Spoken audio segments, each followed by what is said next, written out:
Hello, dear students. This is Dr. Asif, and you are watching me on my YouTube channel Mission with Vision. Today, we are going to discuss one more important MCQ test series related to social stratification. आज के topic में हम discuss करने जा रहे हैं class, caste and social stratification. आज हमने फिर से 20 ऐसे महत्वपूर्ण क्वेश्चन आपके लिए लाए हैं जो कि प्रीवियस जितने भी कॉम्पिटिटिव एग्जाम्स हुए हैं चुन चुन के मैंने इनको आपके सामने लाया है ताकि आपको इससे सोशल स्ट्रैटिफिकेशन के बारे में पूरा पता चले और जो अहम क्वेश्चंस है जो एग्जाम में पूछे जाते हैं इससे आपको लाभ मिले। तो आइए without wasting your time let's enter into the class. आज का हमारा पहला क्वेश्चन क्या है? Which religious movement in India historically challenged the caste system by advocating equality among all individuals. कौन सा ऐसा धर्म है जिसने क्या किया, जिसने चैलेंज किया कास्ट सिस्टम को, कास्ट सिस्टम को चैलेंज किया एंड एडवोकेटिंग इक्वालिटी, और इक्वालिटी पे ज्यादा जोर दिया कि समाज के अंदर चाहे कोई सिखिज्म से बिलोंग करता है, बुद्धिज्म से, जैनिज्म से, क्रिश्चियनिटी से, कोई इस्लाम फॉलो करता है, सब इंसान बराबर है, सबको वैल्यू देना चाहिए। तो क्या, आइए अब सीधे आंसर पे चले जाते हैं। क्या जैनिज्म कहता है, बुद्धिज्म कहता है, हिंदुइज्म कहता है, सिखिज्म? इसका जो राइट आंसर है दैट इज बुद्धिज्म। ऐसे क्वेश्चन अक्सर एग्जाम में पूछे जाते हैं। बुद्धिज्म इसका राइट आंसर है। जो गौतम बुद्धा थे वो क्या करते थे? He challenged the caste system by advocating equality and rejecting social hierarchy based on birth। ठीक है, तो ये क्या करते थे, इसलिए इन्होंने क्या किया, कास्ट सिस्टम को चैलेंज किया गौतम बुद्धा ने। तो that's why we say the right answer is option number B. आइए सीधे दूसरे क्वेश्चन पे आ जाते हैं। हमारा दूसरा क्वेश्चन क्या कहता है? The caste stratification of the Indian society had its origin in the dash dash system. जो हमारा कास्ट बेस्ड स्ट्रैटिफिकेशन है इसका ओरिजिन कहां से हुआ, कहां से शुरू हुआ कि हमने कास्ट के बेस पे लोगों को चुनना शुरू कर दिया या उनको एक अलग अलग कैटेगरी में शामिल करना शुरू कर दिया? क्या ये चतुर्वर्णा सिस्टम से आया या संस्कृताइजेशन से, गोथिक से, नन ऑफ दीस? देखो यहां भी संस्कृताइजेशन की बात करते हैं। संस्कृताइजेशन अलग प्रोसेस है।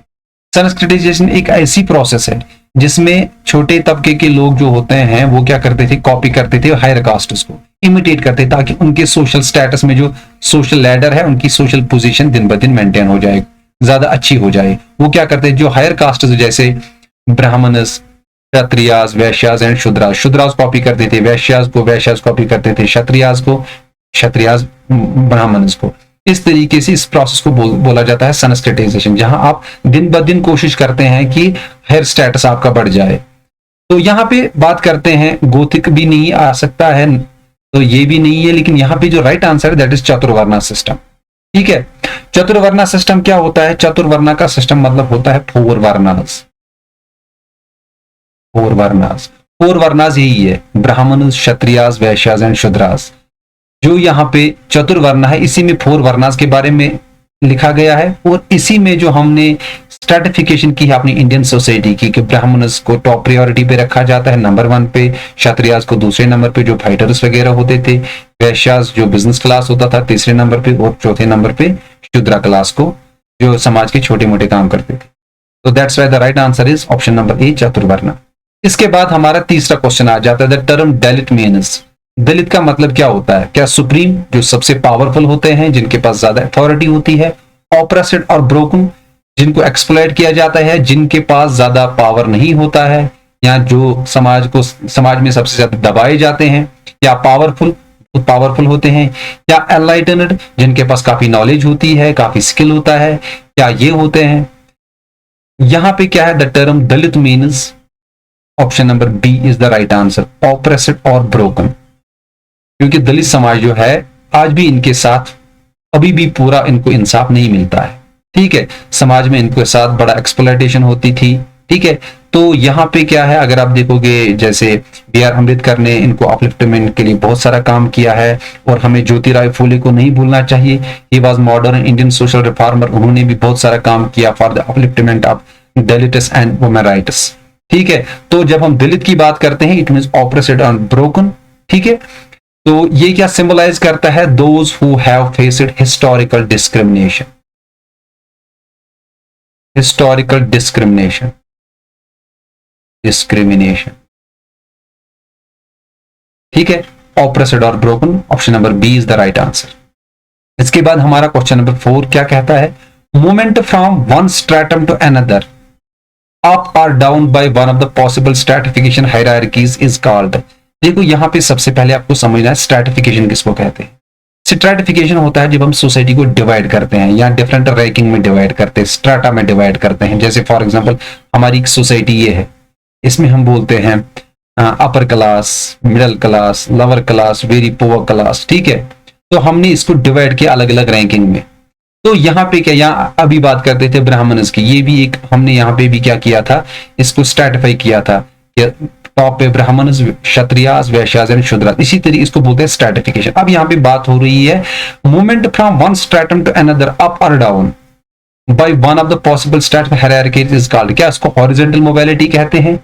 अगर फॉर एग्जांपल यहाँ पे बात करते हैं, अगर लोअर क्लास फैमिली के जो लोग हैं, इन्होंने बिजनेस शुरू कर दी, इनकी जॉब लग गई, क्या अगर इनका स्टेटस दिन ब दिन बढ़ जाएगा, क्या ये अपर क्लास में आ सकते हैं। अगर और इनके पास अच्छी आमदनी आ गई, अब ये अपर क्लास में शुरू हो गए, इनके पास गाड़ियां हैं, प्रॉपर्टी है, सब है, तो यहाँ पे क्या हम इसको हॉरिजॉन्टल मोबिलिटी कह सकते हैं। या अगर अपर क्लास के जो लोग हैं उनके, जैसे फॉर कोई अच्छा काम करता है या कोई अच्छा बिजनेसमैन होता है, उसका बिजनेस लॉस हो जाता है, तो वो क्या चला जाता है, वो बेचारा माइनस में चला जाता है, कर्जा ज्यादा चढ़ जाता है, तो वो भी उसका स्टेटस गिर जाता है। इट मींस अप और डाउन, हम बात करते हैं अप और डाउन की, bye one of the possible state hierarchies is called. क्या इसको हॉरिजॉन्टल मोबिलिटी कहते हैं, अपवर्ड मोबिलिटी कहते हैं, डाउनवर्ड मोबिलिटी कहते हैं और वर्टिकल मोबिलिटी कहते हैं।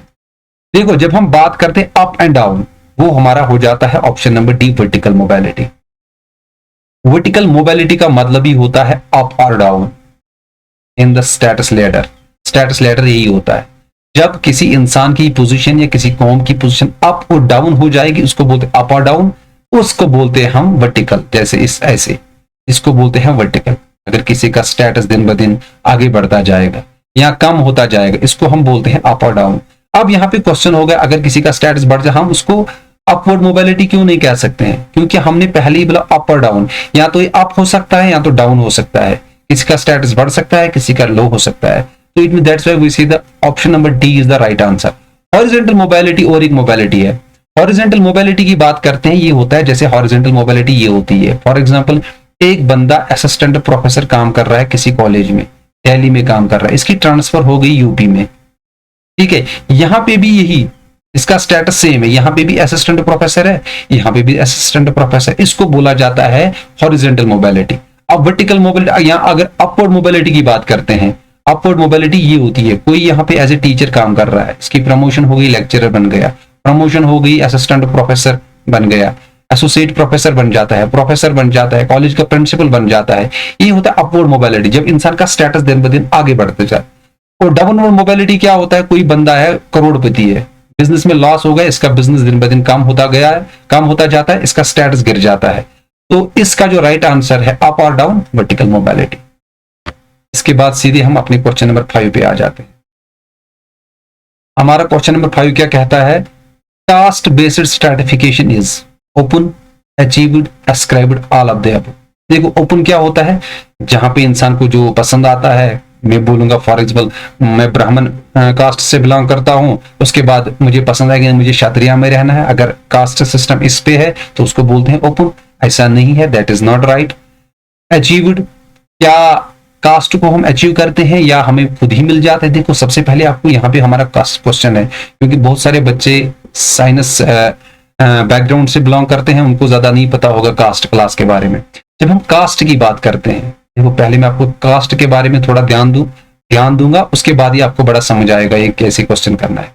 कास्ट का मतलब होता है, मैंने क्लास इज समवट हेरिडिटरी। जब एक क्लास हेरिडिटरी चला जाता है एक जनरेशन से दूसरी जनरेशन, तो finally it takes the place as caste, तो ये कास्ट बन जाती है। और क्लास क्या होता है, क्लास बेस्ड ऑन ऑक्यूपेशन। जैसे फॉर एग्जाम्पल हम बोलते हैं मैसन, पत्थर का काम करते हैं, वो एक क्लास होता है। जब यही उनके और फादर्स काम करते थे, फिर उसके पास आ जाता है, फिर हमारे पास आ जाता है। इट मींस जब ये हेरिडिटरी चला जाता है तो फाइनली ये कास्ट की शक्ल लेता है। दैट्स व्हाई से मैंने क्लास इज समवट हेरिडिटरी, तो वी कॉल इट कास्ट। और जो क्लास होता है दैट्स बेस्ड ऑन ऑक्यूपेशन।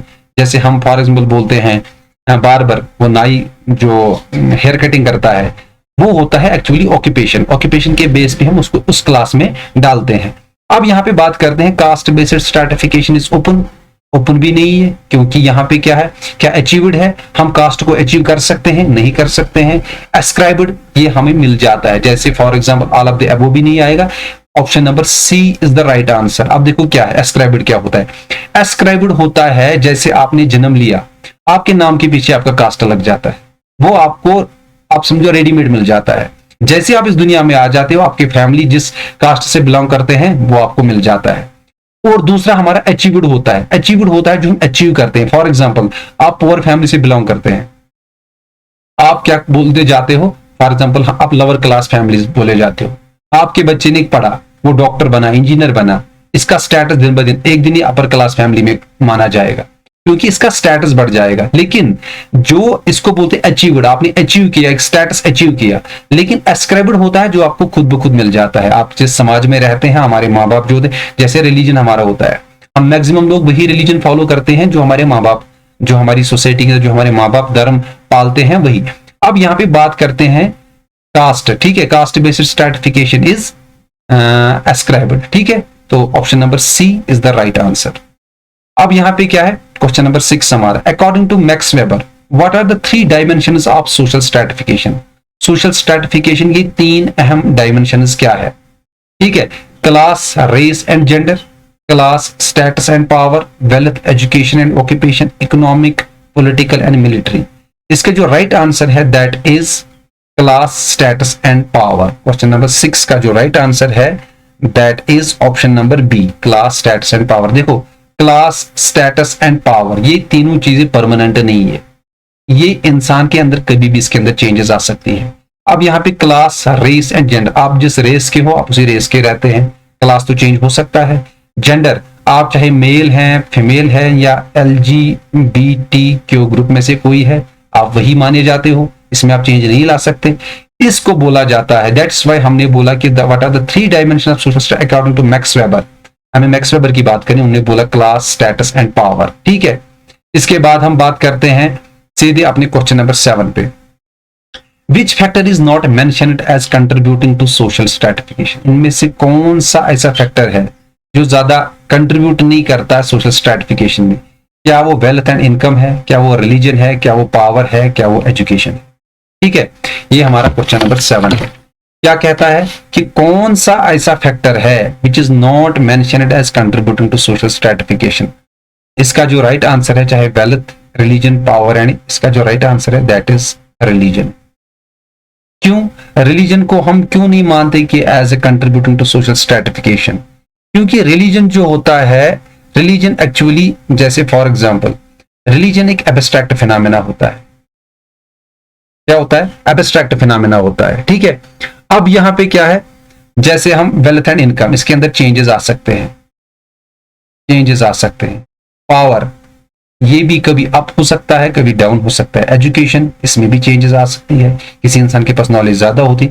लेकिन रिलीजन को हम क्या करते हैं, इसको मेजर नहीं कर सकते, इट इज नॉट मेजरेबल। देखो हम वेल्थ को मेजर कर सकते हैं, इनकम को मेजर कर सकते हैं, एजुकेशन किसके पास कितनी डिग्री है, पावर किसके पास कितना है, इसको मेजर कर सकते हैं। बट रिलीजन एक ऐसा एब्स्ट्रैक्ट फिनोमेना है जिसको हम मेजर नहीं कर सकते। तो दैट्स वाई कौन किसके पास, हम नहीं कह सकते किसके पास कितना रिलीजन है।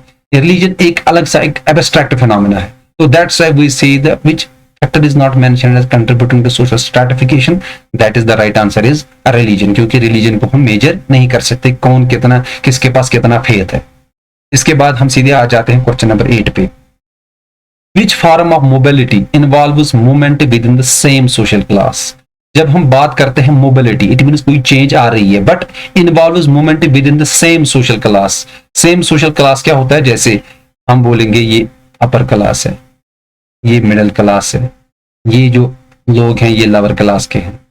अब यहाँ पे हमने क्या देखना है, which form mobility involves movement with in the same social. क्या इसको बोला जाता है वर्टिकल मोबिलिटी, इसको बोला जाता है हॉरिजॉन्टल मोबिलिटी, इसको बोला जाता है क्लास मोबिलिटी, इसको बोला जाता है कास्ट। जब हम बात करते हैं which form involves movement with in the same social class, इसको बोला जाता है हॉरिजॉन्टल। हॉरिजॉन्टल का मतलब क्या होता है, जैसे फॉर एग्जांपल हॉरिजॉन्टल होता है ये, जैसे मैंने अभी एग्जांपल एक दी, मोबिलिटी इन्वॉल्व्स, एक टीचर यहाँ पे काम करता है, इसकी ट्रांसफर हो गई, ये दिल्ली में काम करता है, दिल्ली के दूसरे शहर में इसकी ट्रांसफर हो गई, यहाँ पे एज ए टीचर काम करता है, या कोई डीसी साहब कहीं पे काम करता है, इसकी ट्रांसफर हो जाए दूसरे डिस्ट्रिक्ट में भेजा जाता है, तब भी मतलब स्टेटस एक ही रहता है। इसको बोला जाता है हॉरिजॉन्टल मोबिलिटी, जिसमें आपके स्टेटस पे असर नहीं पड़ता, स्टेटस एक रहता है। लेकिन वर्टिकल वो होता है जब क्या होता है, जिसमें अप और डाउन पोजीशन हो जाती है। क्लास मोबिलिटी, क्लास के अंदर अगर मोबिलिटी आ जाती है, कास्ट मोबिलिटी, अगर कास्ट के अंदर चेंजेस आ जाती है। तो यहाँ पे हमने देखना है mobility involves movement with in the same social class, ठीक है। तो इसको बोला जाता है हॉरिजॉन्टल मोबिलिटी। इसके बाद हम सीधे आ जाते हैं अपने 9th क्वेश्चन पे। 1 सेकेंड, हमारा 9th क्वेश्चन क्या कहता है? 9th क्वेश्चन हमारा है, which region is known for the prevalence of caste system? कौन सा ऐसा रीजन है जिसमें आज भी कास्ट सिस्टम को बहुत तरजीह दी जाती है? क्या वो नॉर्थ अमेरिका है, क्या वो साउथ एशिया है, क्या वो यूरोप है, क्या वो अफ्रीका है? इसका जो राइट आंसर है that is B, South Asia. South Asia के अंदर क्या है, लोग बड़े कल्चर्ड है, अपने कल्चर को छोड़ना पसंद नहीं करते, और अगर इसमें चेंज भी आती है तो उसमें काफी टाइम लग जाता है, कल्चर्ड पर्सन होते हैं, ठीक है। अब यहाँ पे बात करते हैं साउथ एशिया किन को कहा जाता है। जैसे साउथ एशिया के अंदर आपका अफगानिस्तान आ जाएगा, ठीक है, अफगानिस्तान आ जाएगा, बांग्लादेश आएगा, जैसे हमारा भूटान है, ईरान है, हमारा इंडिया है, पाकिस्तान है, मालदीव्स है, श्रीलंका है, ये हमारे साउथ एशियन कंट्रीज हैं। तो यहाँ पे क्या है, known for the prevalence of caste system. बाकी नॉर्थ अमेरिका, यूरोप, अफ्रीका, यहाँ पे कास्ट को उतना वैल्यू नहीं दिया जाता है, या इस पे ज्यादा बात नहीं होती है। अब यहाँ पे बात करते हैं क्वेश्चन नंबर 10 की। How does social mobility contribute to the dynamics of social stratification? Social mobility से हमारे सोशल स्ट्रैटिफिकेशन में किस तरीके से चेंजेस आ जाती है, क्या चेंजेस आ जाती है सोशल मोबिलिटी से? जब एक इंसान की पोजीशन जो है, यहाँ फॉर एग्जांपल कोई बंदा कहीं पे काम करता है, अभी हम पहले क्वेश्चन पढ़ेंगे उसके बाद इसको अंडरस्टैंड करेंगे। इट स्टेबलाइजेस सोशल स्ट्रक्चर्स, ये सोशल स्ट्रक्चर को स्टेबल करता है। इट रेनफोर्सेस एग्जिस्टिंग इनइक्वालिटीज, हमारे समाज के अंदर इनइक्वालिटीज होती है तो इसको इजाफा देता है। It changes the status quo, ये स्टेटस क्यू को चेंज करता है। It has no impact on social stratification, social mobility से हमारी सोशल स्ट्रैटिफिकेशन पे कोई असर नहीं पड़ता, ये बिल्कुल गलत है। इट स्टेबलाइजेस सोशल स्ट्रक्चर, नहीं करता है। इट रेनफोर्सेस एग्जिस्टिंग इनइक्वालिटीज, नहीं है। तो अब यहाँ पे बचा हमारा option number C, it changes the status quo. देखो चेंजेस द स्टेटस क्यू क्या होता है, जैसे फॉर एग्जाम्पल पहले जमाने में राजा का बेटा ही राजा बन जाता था। अब यहाँ पे हमने सोशल मोबिलिटी की, लोगों ने बोला नहीं अब हम क्या करेंगे भाई, जैसे हमने पढ़ा French revolution in France, political revolution था, उन्होंने बोला अब हम वोट डालेंगे भाई, casting votes we will represent, हम सिलेक्ट करेंगे अपने रिप्रेजेंटेटिव को, we will choose our representative. It means यहाँ पे क्या हुआ, जो स्टेटस क्यों था, एक इंसान जो अपनी पर्टिकुलर पोजीशन पे था उसकी पोजीशन चेंज हो गई। अब इस बंदे के पास तो क्वालिटी थी, हो सकता है इसके बेटे के पास वो क्वालिटी नहीं है, तो हम इसको खामखा क्यों रखेंगे कहीं पे? तो इट मींस ये जो it changes the status quo, ये जो social mobility it contributes to the dynamic of social stratification, इससे क्या होता है, it changes the status quo. जिन्होंने जो पर्टिकुलर पोजीशन पकड़ ली होती है, हम उस पोजीशन को चेंज करते हैं इससे, ठीक है। अब यहाँ पे बात करते हैं क्वेश्चन नंबर 11 की। What does social stratification involve? Social stratification से क्या होता है, या क्या है social stratification? A hierarchy of social groups, a hierarchy of social evaluation, a hierarchy of social mobility, a hierarchy of social homogeneity। देखो अब बात करते हैं सबसे पहले हम सोशल ग्रुप्स की। सोशल ग्रुप क्या होता है, जैसे सोशल ग्रुप्स हमारे समाज के अंदर अपर क्लास है, लोअर क्लास है, मिडिल क्लास है, ठीक है। Hierarchy of social evaluation, social evaluation का मतलब क्या होता है, जैसे हम करते हैं एसेस और जज करते हैं लोगों को with in A social context, उसको बोलते हैं सोशल इवैल्यूएशन। किसी समाज में किस तरीके के लोग हैं, क्या कल्चर फॉलो करते हैं, किस तरीके से खाते पीते, उसको बोलते हैं सोशल इवैल्यूएशन। ये भी नहीं आ सकता है। अब यहाँ पे बात करते हैं hierarchy of social mobility. Social mobility क्या होती है, सोसाइटी के अंदर चेंजेस आ जाते हैं, ठीक है। हायरार्की ऑफ सोशल होमोजेनिटी, एक जैसी सोशल होमोजेनिटी मतलब एक जैसा सोशल क्लास हम बनाते हैं। अब यहाँ पे आंसर बचा option number A, hierarchy of social groups. जब हम बात करते हैं what does social stratification involve, social stratification involve hierarchy of social groups. Hierarchy में होता है जो हमारे सोशल ग्रुप्स होता है, हम इसको क्या करते हैं, सोसाइटी को डिवाइड करते हैं। अपर क्लास कितने हैं, कितने परसेंट है, मिडिल क्लास कितने हैं और लोअर क्लास कितने हैं, ठीक है। तो इस तरीके से क्या है, इसको बोला जाता है हायरार्की ऑफ सोशल ग्रुप्स। एक हायरार्कियल ऑर्डर देते हैं। इसके बाद हमारा क्वेश्चन नंबर 12 है, members of a particular layer in social stratification have. वो क्या होता है members of a particular layer in social stratification? जैसे हमने बताया कि सोशल स्ट्रैटिफिकेशन होता है कि जब हम सोसाइटी को डिवाइड करते हैं डिफरेंट स्ट्रैटास में, डिफरेंट सोसाइटी हमारे अलग अलग स्ट्रैटास में, कौन अमीर है, कौन गरीब है, कौन रिच है, ठीक है, कौन पढ़े लिखे हैं, कौन अनपढ़ है, कौन मतलब जैसे लिटरेट, इलिटरेट, ठीक है। तो यहाँ पे क्या है, डिफरेंट आइडेंटिटीज एक ही लेयर में। हम फॉर एग्जाम्पल बात करेंगे यहाँ पे भी मिडिल क्लास लोगों की, ये एक लेयर है। डिफरेंट आइडेंटिटीज, क्या मेंबर्स ऑफ पर्टिकुलर उनकी अलग अलग आइडेंटिटीज होती है? नहीं होती है। डिफरेंट लाइफस्टाइल, नहीं होती है। ए कॉमन आइडेंटिटी, बिल्कुल। जब हम बात करते हैं पर्टिकुलर लेयर इन सोशल, उनके पास क्या होती है, एक कॉमन आइडेंटिटी होती है। हम बोलते हैं मिडिल क्लास, हमने इसके लिए फिक्स रखा है। जैसे फॉर एग्जाम्पल हम एग्जाम्पल एक लेंगे, हम एक लिस्ट बनाएंगे, 50,000 से ऊपर जिनके पास भी इनकम होगा उनको हम अपर क्लास में रखेंगे। बिटवीन 30 to 50 जिनके पास इनकम होगा उनको हम मिडिल क्लास में रखेंगे, और जिनको 30 से कम होगा, लेस देन 30 जिनके पास होगा उनको हम लोअर क्लास में रखेंगे। अब यहाँ पे क्या है, अब यहाँ कॉमन आइडेंटिटी, अब यहाँ पे कोई बंदा किसी के पास 31,000 इनकम है, किसी के पास 45,000 है, किसी के पास 49,000 है, लेकिन फिर भी ये एक ही कैटेगरी में आ जाते हैं, कॉमन आइडेंटिटी, उनको मिडिल क्लास ही बोला जाएगा, ठीक है। तो इस तरीके से जब पर्टिकुलर लेयर की बात आएगी, जब क्वेश्चन में पर्टिकुलर लेयर लिखा होगा, इट मीन्स तो यहाँ पे आपको समझना है ए कॉमन आइडेंटिटी उनकी होती है। इसके बाद हमारा एक और क्वेश्चन है यहाँ पे। अब बात करते हैं हमारे क्वेश्चन नंबर 13 की। What is the basis of ranking in social stratification? किस बेस पे हम लोगों को स्ट्रैटिफाई करते हैं? पोजीशन ऑफ सर्टेन कैरेक्टरिस्टिक्स, लोगों के पास, किसी के पास खास तरीके का किरदार होता है, कैरेक्टरिस्टिक, कोई स्किल होता है, नॉलेज, उसको उसके हिसाब से उसके रैंकिंग में रखते हैं। पोजीशन ऑफ वेल्थ, किसके पास कितनी वेल्थ है, किसके पास कितनी एजुकेशन है, या किसके पास कितना सोशल कनेक्शन या सोशल नेटवर्क है, ये भी नहीं आता है, आ सकता है। यहाँ पे जो राइट आंसर है that's option number A, position of certain characteristics.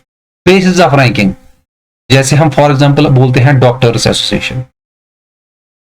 अब यहाँ पे देखो, जैसे पीएचडी, बहुत सारे बच्चे पीएचडी करते हैं, जैसे हमारे इस ग्रुप में बहुत सारे बच्चे अभी पीएचडी होंगे, ठीक है।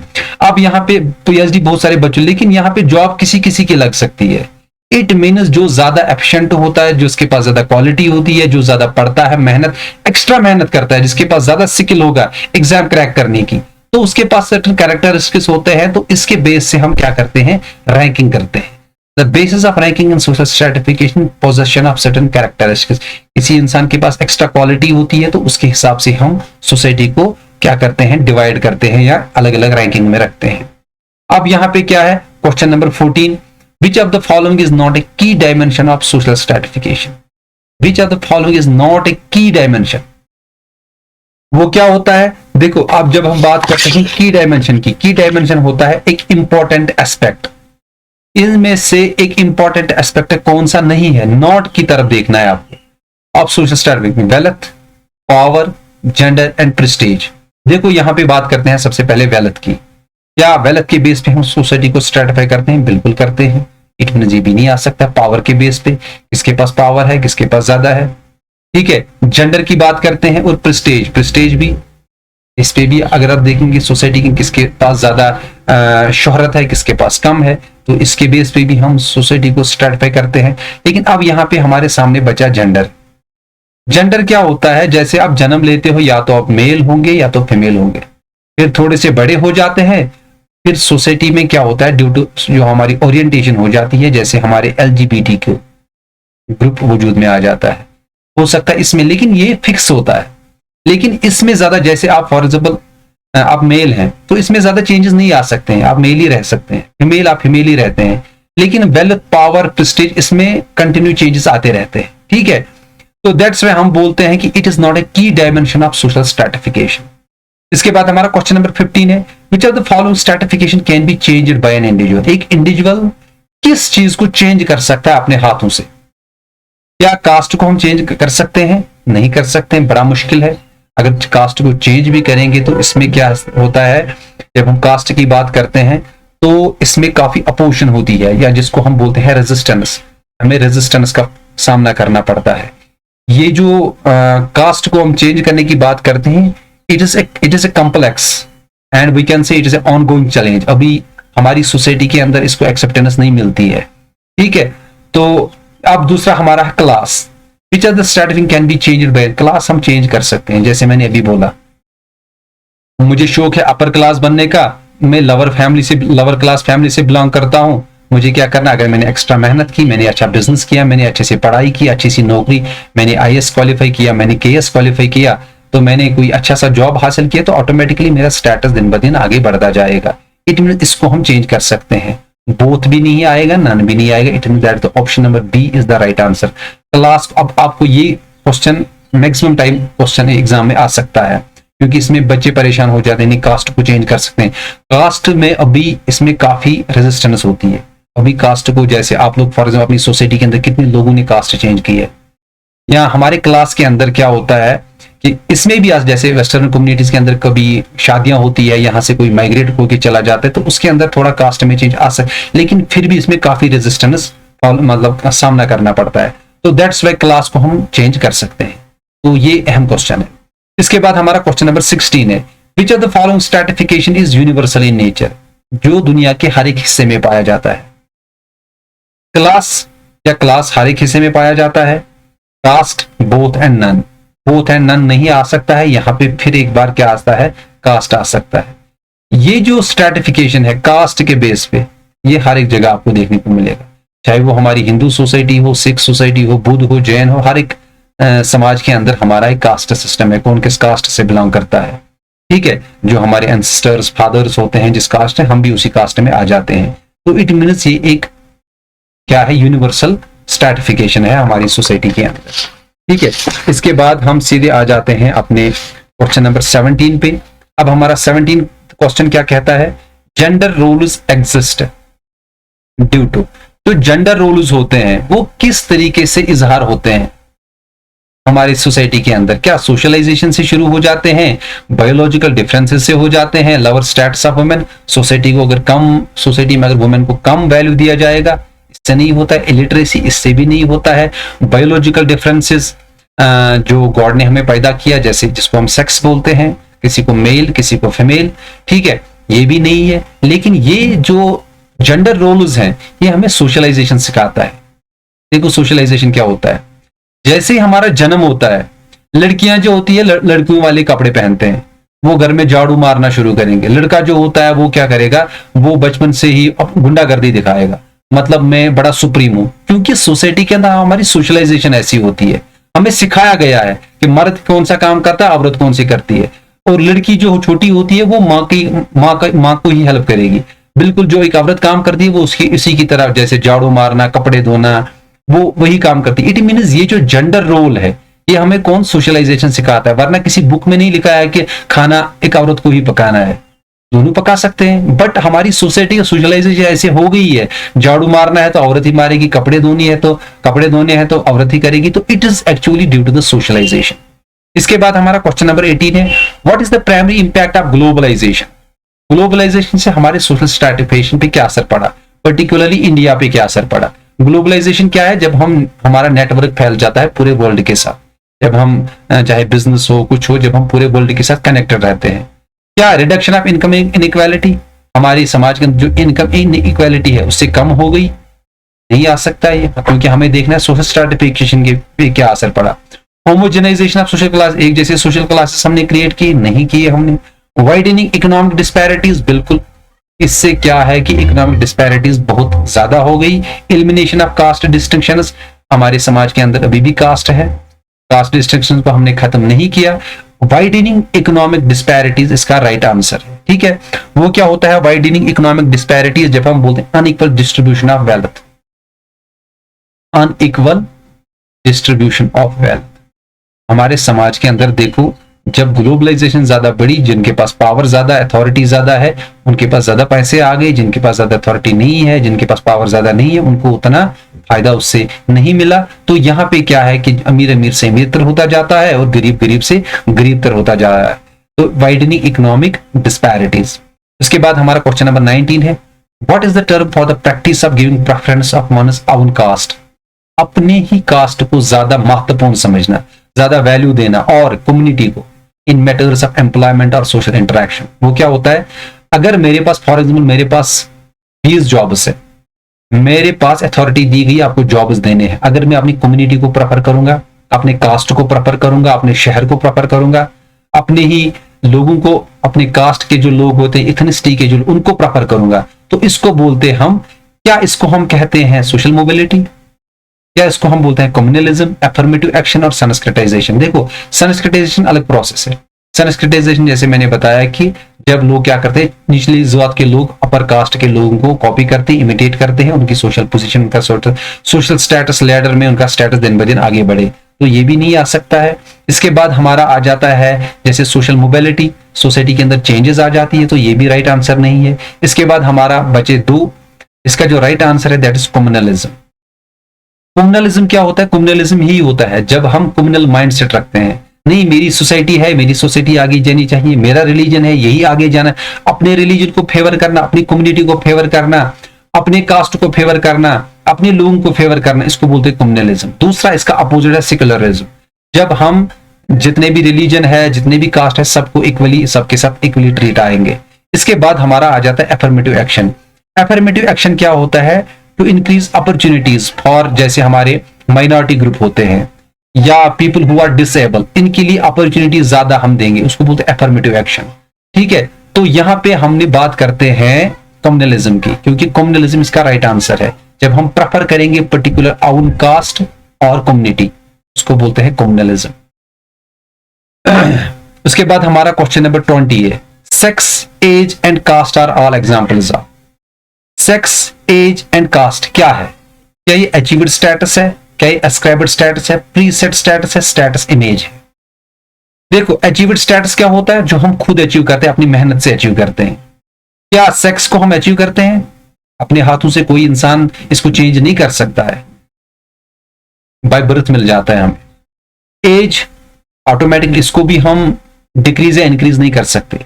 आप 20 साल के हो तो 20 साल के ही हो, ना आप 15 साल के कर सकते हैं, ना 21 साल के कर सकते हैं। एस्क्राइब्ड स्टेटस जो हमें वजूद में मिल जाता है, जैसे आप आपका जन्म हो जाता है, ये चीजें आपको मिल जाती है, तो it means ascribed status is the right answer.